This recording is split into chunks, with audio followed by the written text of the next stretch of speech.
Yo sí.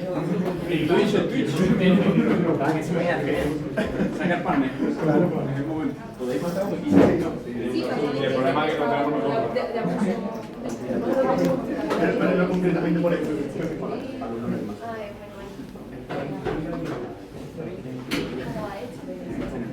Claro, sí, toda la clase que da chance, si tú vas en el máximo. Como es la primera vez que estoy.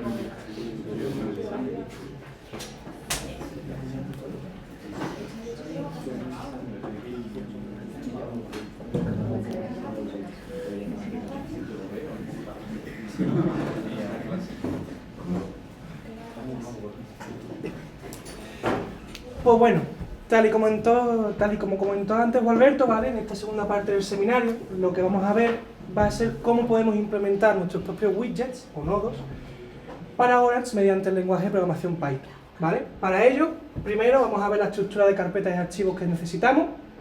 Después vamos a ver los nodos que hemos traído, ya implementados. Ya implementados, en donde por cada nodo primero lo veremos en su interfaz gráfica y después veremos el código. Y por último, la idea es hacer un ejercicio, pero el tiempo va justo. Tranquilo. Entonces el ejercicio está subido en el repositorio, por lo que ahora veremos lo que hacemos. Bien. Lo primero, la estructura de archivos, ¿vale? Para ello, lo primero que tenemos que crear es una carpeta padre, cuyo nombre tiene que ser Orange. Aquí no se ve, pero aquí hay un guión. Y el nombre que queramos, en este caso le hemos dado demo, ¿vale? Y dentro de ella creamos el archivo de configuración setup.py y otra carpeta que contendrá el código de los nodos. Si vemos lo que tiene el setup.py, ¿vale? Está por aquí. Simplemente... Uy, esto está muy grande. Quita el panel lateral más que reducir el... Vale, sí. Ahí. Vale, ahí. Lo que hacemos básicamente es importar la función setup del paquete setuptools y llamar a la función pasándole el nombre de la categoría, el nombre de la carpeta donde se encuentra el código de los nodos, las rutas donde se encuentran los iconos de los nodos junto al formato de las imágenes, y esta última línea de por aquí sirve para registrar el paquete para que Orange lo pueda encontrar por dentro. Después, dentro del paquete Orange Demo, pues tal y como vemos por aquí, bueno, se ha ido... Ahí un poco mejor. Vale, pues tenemos la carpeta de los iconos y los diferentes archivos .py donde está el código de los widgets, ¿vale? También tenéis que crear este archivo init.py, ¿vale? Que con que lo queréis vacío sirve. No hay que poner nada de código en él. Bien. Pues ya visto esto, ¿vale? Vamos a pasar a los widgets, ¿vale? Que son 4. 2 de ellos, que son el data sampler y el sort table, que son del tipo que reciben una tabla de datos y devuelven otra tabla de datos. Y los otros 2 que reciben una tabla de datos y devuelven un learner o un modelo dependiendo del nodo que se le conecte su salida, tal y como ha explicado antes Alberto. Bien. El primer nodo que vamos a ver, ¿vale? Es el nodo data sampler, que nos devuelve una muestra aleatoria del conjunto inicial de datos. El número de instancias de dicha muestra depende del porcentaje, ¿vale? La proporción que le indiquemos aquí, en la configuración del nodo. Además, a modo informativo también nos aparece el número de instancias que contiene el dataset, cuántas se han seleccionado para el conjunto, para la muestra aleatoria y cuántas han quedado, ¿vale? Si por ejemplo, si abrimos los nodos data table, uno por aquí y el otro por aquí, ¿vale? Podremos ver qué instancias se han seleccionado aleatoriamente para una y otra. Si vamos cambiando la proporción del nodo, ¿vale? Un 60, un 70, pues van variando el número. El máximo de la proporción es 90 y el mínimo es 10, porque si es 100 o 0, pues devuelve tal cual el conjunto. Y una vez que ya lo hemos visto en su interfaz, pasamos a ver su código, que es este de por aquí. Vale. En donde lo primero que hacemos es una serie de importaciones entre las que está NumPy y otras propias de Orange, como los datos, algunas clases que veremos a continuación, ¿vale? Y a continuación, y después creamos una clase, llamada en este caso WDataSampler. La clase es lo que representa el nodo luego en la interfaz, ¿vale? Y todos los nodos que reciben una tabla y devuelven una tabla tienen que heredar de esta clase de por aquí, que es OW-BaseWidget, ¿vale? Una vez que ha heredado, pues bueno, le damos el nombre al nodo, le damos una descripción, le indicamos la ruta donde se encuentra su icono y la prioridad de carga, que la prioridad de carga lo que quiere decir es que cuando guardamos el workflow y cerramos ahora, en un rato lo volvemos a abrir, este nodo, ¿vale? En este caso, sería el último en cargar, ¿vale? Cuanto más alta es la prioridad, antes cargar el nodo, respecto al resto, ¿vale? Bueno, luego definimos los canales de entrada y los canales de salida del nodo mediante las clases inputs y outputs, y definimos que en la entrada vamos a recibir una tabla y en la salida pues vamos a tener dos, en este caso. Por un lado la tabla con la muestra aleatoria, por otro lado la tabla con el resto de los datos. Después, en esta línea de por aquí, definimos o inicializamos los parámetros de configuración por defecto, que en este caso es la proporción, que está puesto a un 50%, y en el constructor de la clase lo que hacemos es hacer un super para la herencia de los atributos y métodos de la clase padre, y definir el área de configuración del nodo, en donde lo primero que hacemos es crear una cajita de nombre info, en donde introducimos 3 etiquetas, después ponemos un separador, creamos otra caja y dentro de la caja ponemos un elemento numérico spin. Todos los elementos, ¿vale? Además están los combo box, los radio button, etc. Siempre tienen 3 parámetros que son los mismos. Que me perdí aquí. La referencia a la caja en donde vais situado, la referencia al widget como tal y la referencia a la variable donde se va a guardar los cambios que vayamos haciendo. Si os dais cuenta, el nombre es el mismo desde esta por ahí. Además, también le definimos un mínimo, un máximo, de cuánto en cuánto vamos a aumentar y decrementar la etiqueta, y este callback de por aquí le pasamos una lista de funciones, ¿vale? Esto es muy útil porque cuando interactuamos con el elemento, ¿vale? En este caso cambiamos la proporción, lo que hace es primero llamar a esta función y cuando termina llama a esta, ¿vale? Y lo último que hacemos es desactivar el área de configuración. No lo activaremos hasta que se le conecte una salida, hay una entrada. Luego, con el decorador inputsData, ¿vale? Decimos que la función que viene a continuación es la que vamos a utilizar para el tratamiento de los datos. Recibe el dataset de entrada y si no es nulo, pues bueno, lo guardamos, actualizamos la información de la etiqueta A, activamos el panel de configuración y definimos un resumen. Este resumen de por aquí es esto de acá, esto de aquí debajo.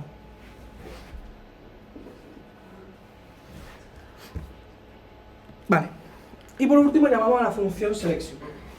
En caso de que fuera nulo, pues bueno, inicializamos el dataset de entrada nulo y las dos salidas también a nulo y llamamos a commit. Luego, en la función de selección, pues bueno, comprobamos de nuevo si el dataset no es nulo. En caso de que no lo sea, pues calculamos el número de instancias que vamos a seleccionar aleatoriamente en función de la proporción.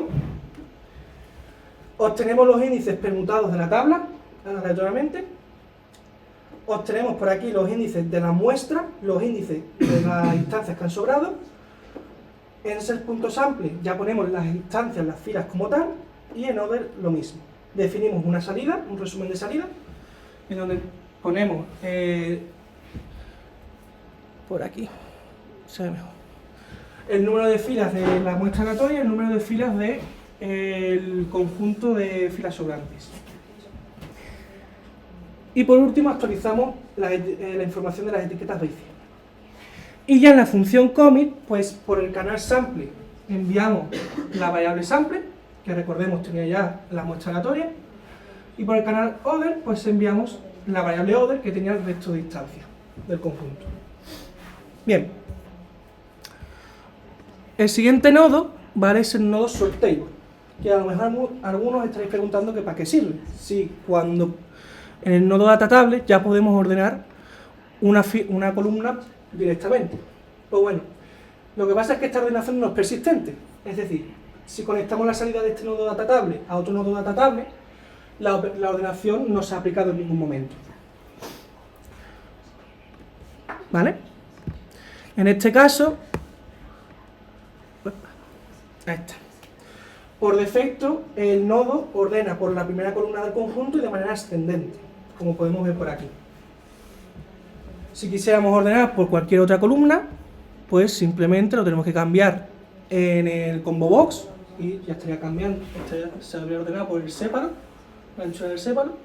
Y si queremos cambiar el orden, pues bueno, seleccionamos descendentemente y ya se cambia el orden. Bien. Uy.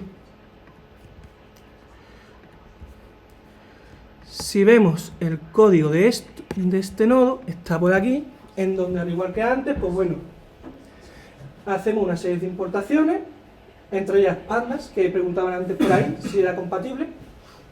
Definimos la clase, que recordemos tiene que heredar de esta clase por aquí. Definimos el nombre, la descripción, la ruta del icono, la prioridad de carga, la entrada y la salida. Inicializamos los parámetros de configuración por defecto. Y ya en el constructor, pues al igual que antes, hacemos el super y definimos los elementos de configuración. Construimos la caja, ponemos los radio button para saber cómo ordenamos, el combo box que contiene el nombre de las columnas del dataset y desactivamos por defecto el área. Bien, después en el tratamiento de los datos, pues bueno, al igual que antes comprobamos si no son nulos, si no es nulo el dataset, pues bueno, lo guardamos. Guardamos en columns el dominio del dataset, ¿vale? Que lo que hace referencia al dominio es una lista que contiene el tipo de la variable y el nombre de la variable, ¿vale? Después definimos una variable igual a 0, limpiamos todos los elementos del combo box y con este bucle pues, introducimos los nombres de las columnas del dataset en el combo box. Habilitamos el panel de configuración y llamamos a la función sortable. Después, bueno, en caso de que fuera nulo, pues bueno, lo inicializamos a nulo y lo enviamos por el canal sorted. Y ya en la función sortable, pues transformamos el objeto tipo table de Orange a un objeto tipo dataframe de pandas. Ordenamos el dataset en función de la columna que se ha seleccionado y el orden, y con esta función de aquí lo que hacemos es pasándole el dominio que lo habíamos guardado anteriormente y el conjunto de datos ya ordenado, pasamos del objeto tipo dataframe a un objeto tipo tabla de nuevo de Orange y lo guardamos en dataset. Y ya por el canal de salida sorted enviamos la tabla ordenada. Bien, con esto ya habíamos visto los dos nodos que reciben una tabla de datos y devuelven una tabla de datos. A continuación pasamos a dos nodos que definen el algoritmo de los procesos gaussianos, tanto para la clasificación como para la regresión, en donde dicho algoritmo pues, hace uso de una distribución de probabilidad condicionada que utiliza una función de covarianza para realizar las predicciones. ¿Vale? El conjunto de datos que se ha utilizado para la clasificación es el de iris, y si abrimos el nodo, ¿vale? Pues podemos ver los parámetros de configuración del algoritmo, entre donde podremos elegir el tipo de kernel, que es la función de covarianza, entre todas estas. También podremos elegir si queremos que los datos de entrenamiento sean persistentes, el número de reinicios del optimizador, etc. ¿Vale? Si conectamos su salida con el nodo TSAN-Score, pues podremos ver las puntuaciones que ha recibido para cada una de las métricas. Y si nos conectamos al nodo Prediction, pues podemos ver sus predicciones junto al error que ha cometido. Y también podemos ver aquí las puntuaciones que ha recibido. Si la salida del nodo Prediction lo conectamos a un nodo de matriz de confusión, pues de una manera más resumida podremos ver que se ha equivocado simplemente en 7 de las 150 predicciones que ha realizado. Bien. El código de este widget está separado en dos archivos. Un primero, que es este, que define el algoritmo, y otro segundo, que es este de acá, ¿vale? Que construye el widget. Bien. Si vemos primero el del algoritmo, ¿vale? Pues bueno, hacemos una serie de importaciones entre las que están las de sklearn, que importa el método y el kernel que se va a utilizar por defecto. Definimos la clase FutureScoreMixIn, que hereda de la clase LearnerScore, que es una clase que se utiliza para puntuar. Después definimos el tipo de la clase de salida, que en este caso es discreta, y por aquí lo que definimos es que el tipo del resto de variables sea genérico, ¿vale? Luego, en la función score, lo que hacemos es normalizamos los datos, llamamos al constructor de la clase padre con lo que nos genera el modelo y devolvemos el valor absoluto, los coeficientes del modelo juntos sus atributos. Después, en la clase Gaussian Process Learner, hereda de la clase sklearner, que esta es propia de Orange, y de la clase que acabamos de definir. Y en este box lo que hacemos es meter el algoritmo de sklearner. Después, en la variable preprocesos, guardamos un conjunto de preprocesadores que se encuentra en la clase sklearner, y en el constructor de la clase, pues introducimos los parámetros por defecto del algoritmo. Después hacemos un super, y por último guardamos los parámetros proporcionados para el aprendiz. Este bars de por aquí es un método, ¿vale? Una función de esta librería. Bien. Y ya en el código del widget, ¿vale? Pues bueno, importamos los kernels que necesitemos, la clase que acabamos de definir, definimos la clase del widget y una diferencia respecto a los otros dos es que no hereda de W-Base-Widget, hereda de W-Base-Learner, ¿vale? Luego le damos el nombre, la descripción, el icono, la prioridad de carga y en esta constante de por aquí es donde guardamos la clase que acabamos de definir. Después inicializamos los parámetros de configuración por defecto, creamos una lista con los distintos nombres de los kernels y otra diferencia es que no hace falta construir la configuración del nodo en el constructor de la clase. Simplemente, eso sí, el método siempre se tiene que llamar igual, que es admin.layout, lo ponemos dentro y ya se carga bien. En este caso, pues bueno, construimos la caja y vamos introduciendo los distintos elementos que necesitemos para la parametrización del algoritmo. Luego, en la función setKernel, lo que hacemos es, en función del loop del kernel que se ha seleccionado en el combo box, pues vamos cambiando el kernel y esta función de por aquí lo que hace es actualizar de manera automática el widget, ¿vale? No hace falta definir ningún commit como habíamos hecho antes. Luego, en la función createLearner, ¿vale? Devolvemos el learner ya con la parametrización que hayamos escogido. Y en la función updateModel, lo único que hacemos es llamar al método updateModel de la clase padre. Y el otro algoritmo, ¿vale? Es también el de procesos gaussianos, pero para regresión, en donde el conjunto de datos es el de housing, que lo ha explicado antes Alberto. Si abrimos el nodo, ¿vale? Podremos ver también sus distintos tipos de parámetros, entre los que podemos elegir. En el nodo TestAndScore, pues podemos ver sus puntuaciones para distintas métricas. Y en el nodo Predictions podremos ver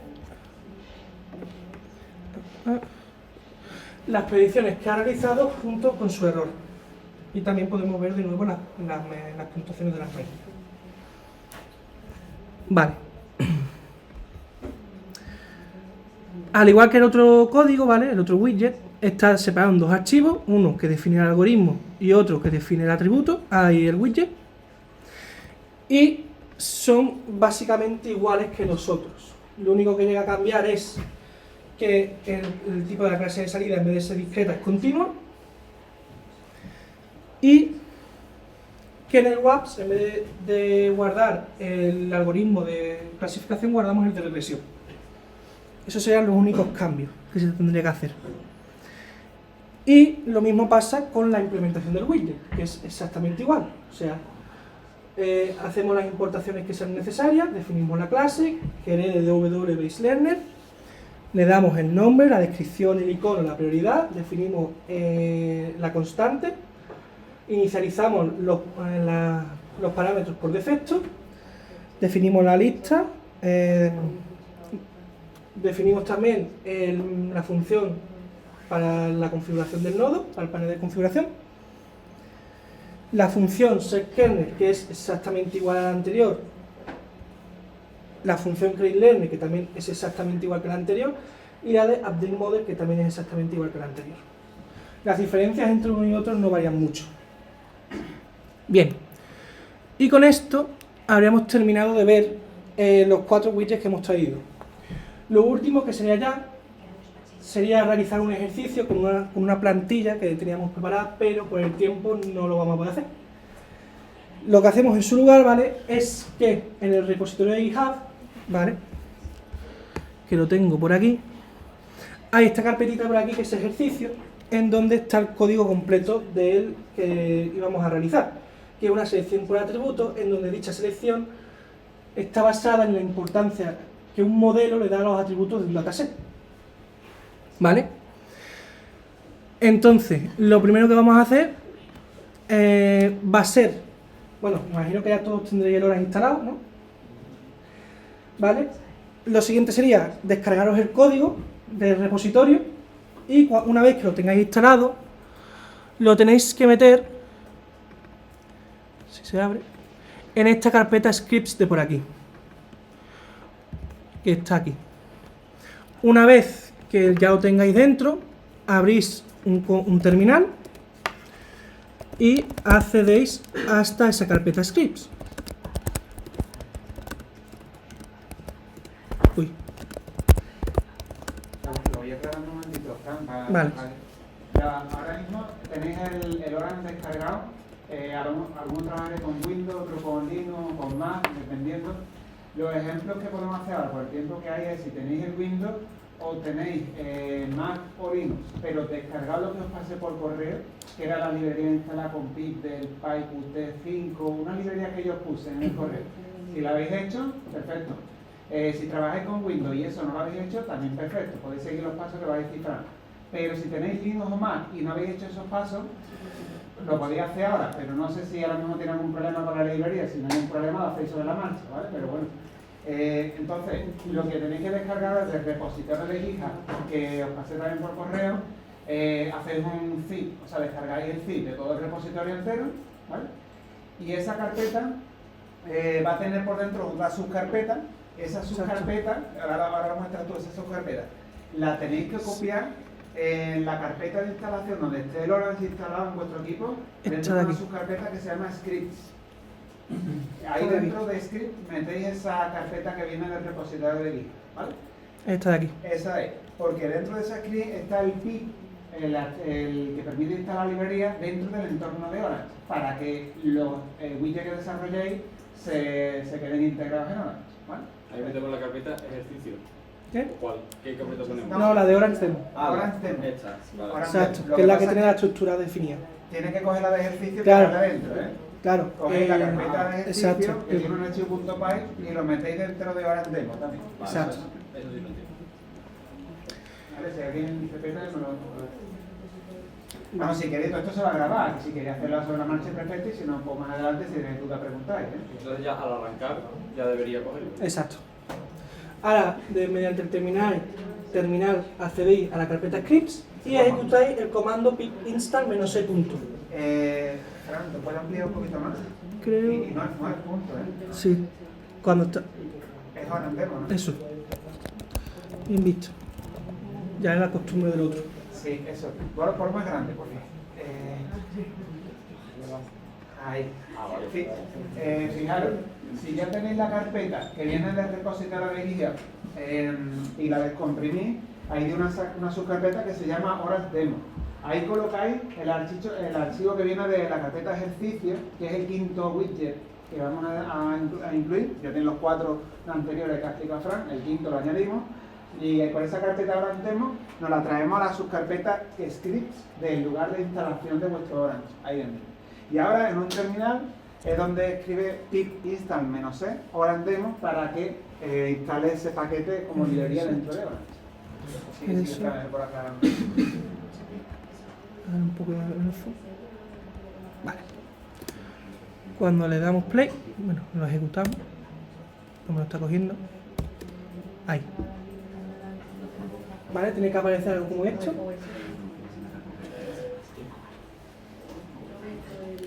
Con eso ya se ha instalado el paquete. Y ahora desde el acceso directo que tenéis por aquí, si lo abréis ya tendrá que aparecer la categoría nueva, que es demo. Esto tarda un poquito.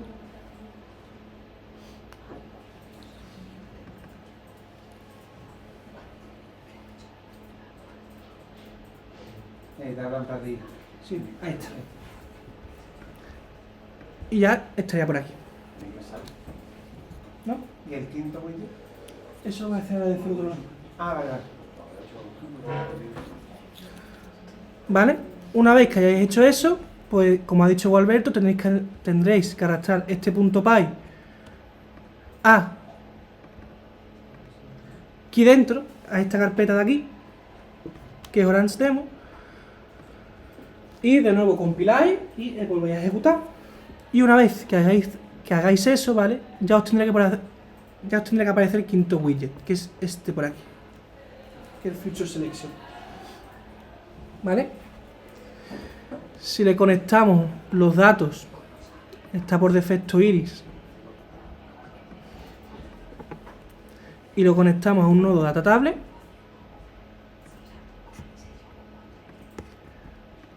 podremos ver, bueno, en este caso no lo ha hecho. Vale. No ha hecho selección, ¿no? Ha cogido los 4, ¿no? Sí, pero no sé si por... Ah, no, claro, porque es la plantilla. Lo que tengo yo aquí, no lo he descargado yo. Sí, es que habíamos desarrollado una plantilla sin selección de atributos y es la que aprobamos. Qué susto. Que cada vez que hagáis un cambio a vuestro widget, porque os estáis añadiendo cosas, le podéis hacer el pip y lo instale sobre el escribir anterior. Cuando lo abrí ahora, a los cambios ya efectuados. Exacto. Y la selección Esta de es la atributos que buena. ha hecho está basado en la clase self from model de sklearn, que es la que hace una selección de atributos, pero con un modelo previamente entrenado. La otra cosa también interesante de aquí es que lo que está haciendo no existe en Orange. Es decir, hemos querido elegir un ejemplo que tuviera un poco más de sentido. Y es que ahora lo único que tiene la selección de atributos es un nodo que se llama rank, que te hace un ranking de atributos con un montón de métricas, de puntuación. Pero no te selecciona los atributos, porque después tú tienes que elegir del ranking cuantos quieres. Esto sí, esto es elegir el modelo y sin parametrización te elige las variables críticas del modelo según select from model. Ahí está ya. Podéis adaptarlo para hacer RFE, por ejemplo, o de reducción de atributos también, o cualquier otro que tenga sklearn o cualquier otra librería. A ver, el que tenéis frente a cuál es. El de select from model. Sí, pero el SVC. El máquina de estos soportes la entrenamos para clasificación y después le pedimos los atributos relevantes. Ahí está ya. Ahora sí, ¿no, Fran? Ya Ahora sí. seleccionado. Se ha quedado como un 3 de las 4 variables que teníamos. Que en este caso pues son sepal-length, sepal-width y petal-length, y ha eliminado petal-width. Si vemos el código, que es este por acá. Vale. Ahí está. Lo que hacemos es pues importar las librerías que necesitemos, ¿vale? Entre las que está el linear SVC y el select from model. Y lo mismo que antes, definimos la clase, la herencia, el nombre, la descripción, el icono, la prioridad, las entradas y la salida, que en este caso pues por un lado devuelve los datos reducidos, por otro lado el conjunto tal cual. Definimos los parámetros de configuración del algoritmo, que son C, que es el parámetro regulador, penalty, que es la norma, que en este caso por defecto es L1, que es la norma Manhattan, dual y dual, que se utiliza para la formulación matemática, ¿vale? Se pone a false si el número de instancias es mayor al número de variables, y a true si el número de instancias es menor que el número de variables. ¿Vale? Definimos la lista con los tipos de norma, y ya en el constructor pues hacemos el super, definimos el área de configuración, el tratamiento de los datos, que es igual, ¿vale? Si no es nulo, lo guardamos, activamos el área, llamamos a set penalty y a set selection. Y si no lo es, pues los ponemos a none y lo devolvemos tal cual. En el set penalty es exactamente igual que el set kernel, ¿vale? En función del penalty que hayamos seleccionado en el combo box, pues será uno u otro. Y en la función selection, ¿vale? Lo que hacemos es volver a comprobar que no sea nulo, guardar por un lado la variable de salida y por otro lado el resto de variables en X e Y,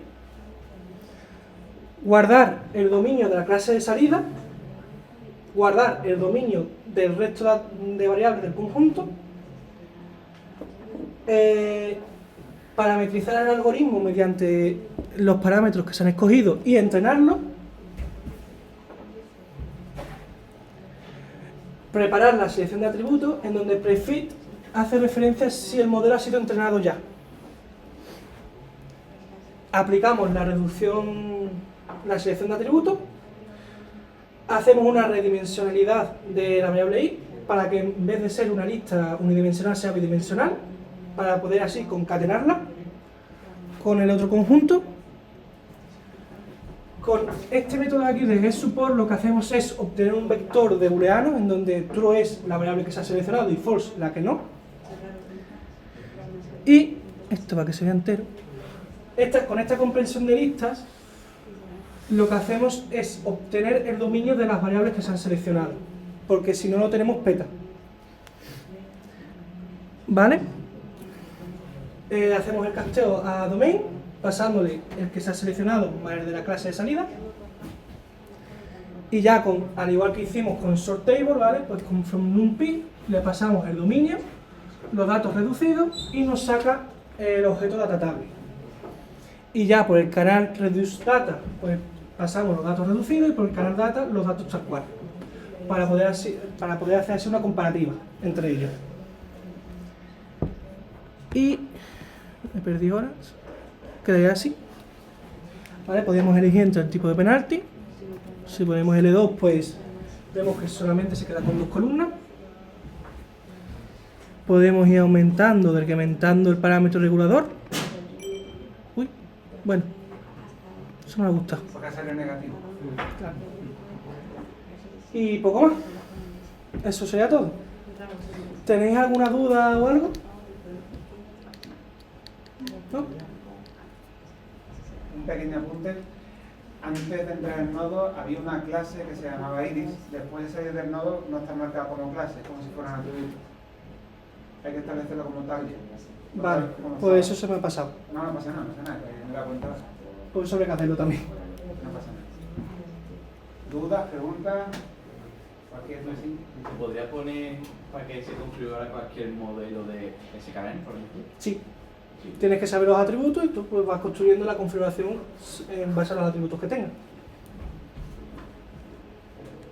¿Algo más? Otra pregunta.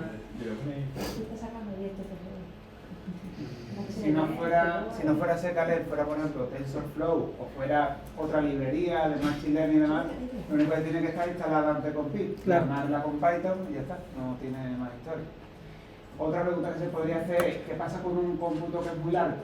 Porque ahora se queda bloqueado en el nodo hasta que no termine. El resto del workflow que lo tiene delante se queda congelado y ni siquiera puedes usar el workflow. Está como congelado. Hay procesos, sobre todo hablando de algoritmos, que pueden tardar un buen tiempo. Entonces una cosa de la que quería estudiar también es crear procesos en segundo plano. Es decir, el nodo crea como una salida estándar, pues yo te doy esto de mientras para no bloquear, pero cuando termine actualizaré mi salida y de mientras está trabajando.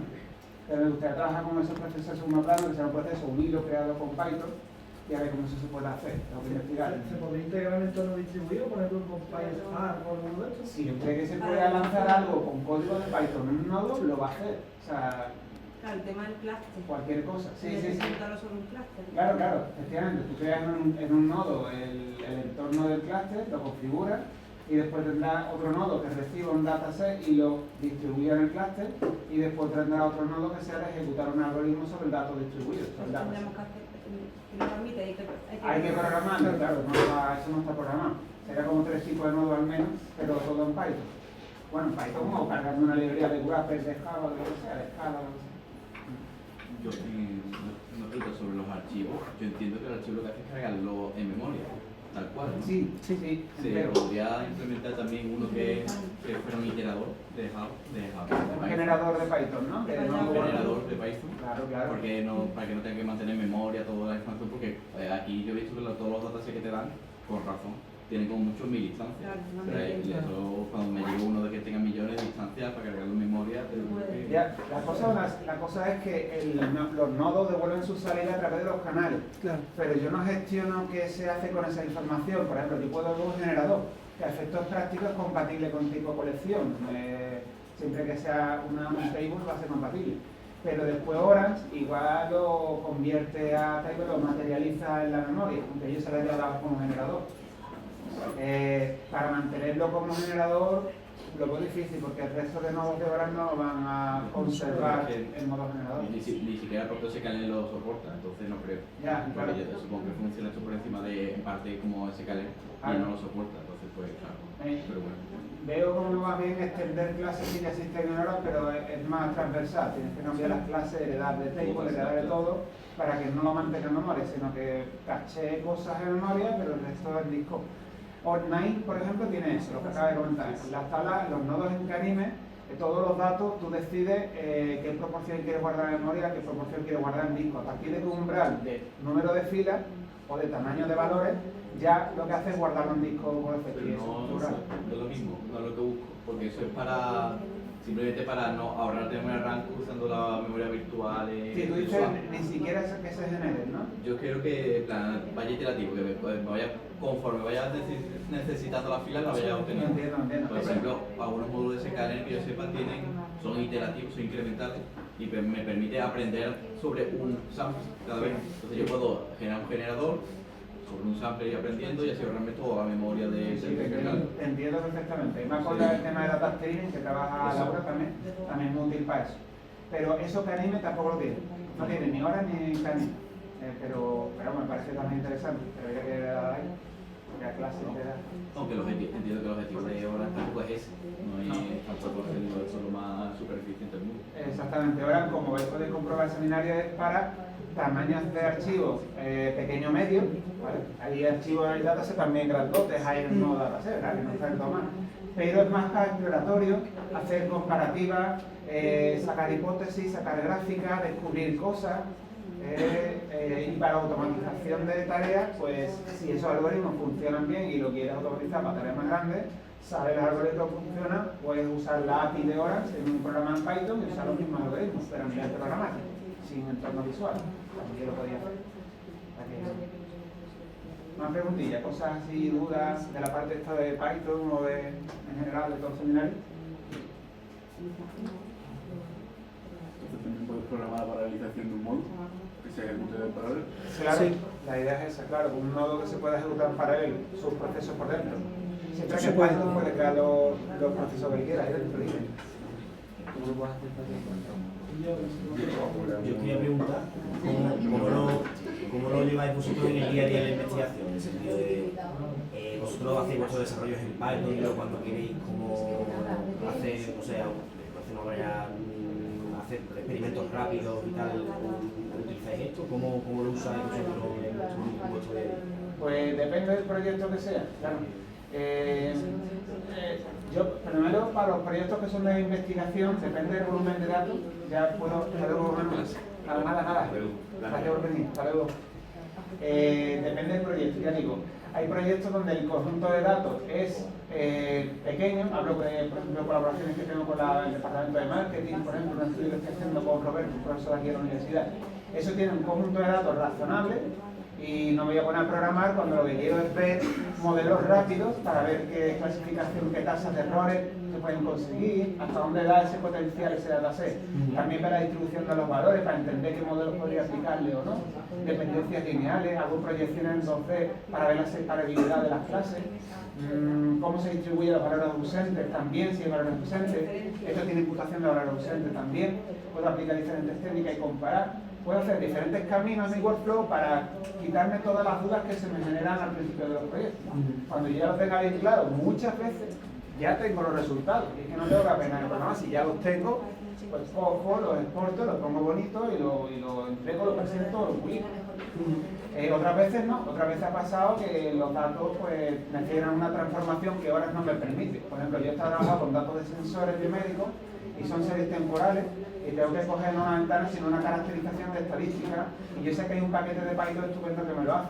Pues llamo al paquete de Python, lo hago, tengo los datasets y después lo integro con otra información y a partir de ahí ya trabajo con horas. Luego hay fases que me las salto con programación y otras que uso de base horas, dependiendo del proyecto. ¿A partir de qué tamaño de dataset más o menos has visto que...? ¿En horas? Sí. Pues 100.000, 200.000 va bien, ya más de 200.000 por ahí ya se empieza a tardar mucho el proceso.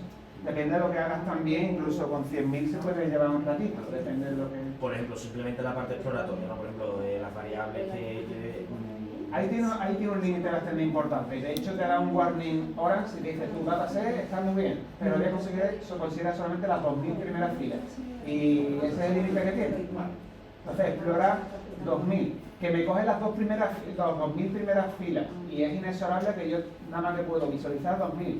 Pues yo antes cojo un nodo que me hace un muestre aleatorio de 2.000 para que no tengan que ser las primeras. Y después al nodo le cambio la semilla y voy probando las visualizaciones cómo van de 2000 en 2000 para ver si la tendencia es la misma, por ejemplo. Me apaño con muestras a veces para crear hipótesis, ideas y después cuando veo algo pues ya lo automatizo. Bueno, ¿más cositas? ¿Nada? Pues nada, ¿os parece interesante? ¿Está bien?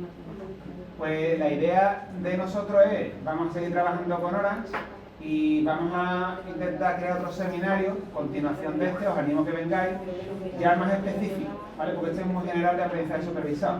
Vamos a trabajar, Fran va a empezar a trabajar en explicabilidad, en el laboratorio estamos trabajando con explicabilidad y creo que un seminario sobre ese tema podría ser interesante, porque Orange tiene cosas muy chulas al respecto. Entonces, bueno, vamos a ir creando los seminarios por prioridad, por cosas interesantes, pero ahí sería el más básico, el primero, sería bien empezar por aquí.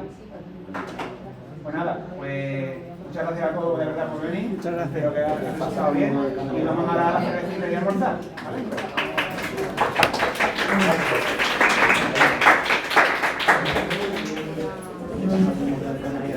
Nada,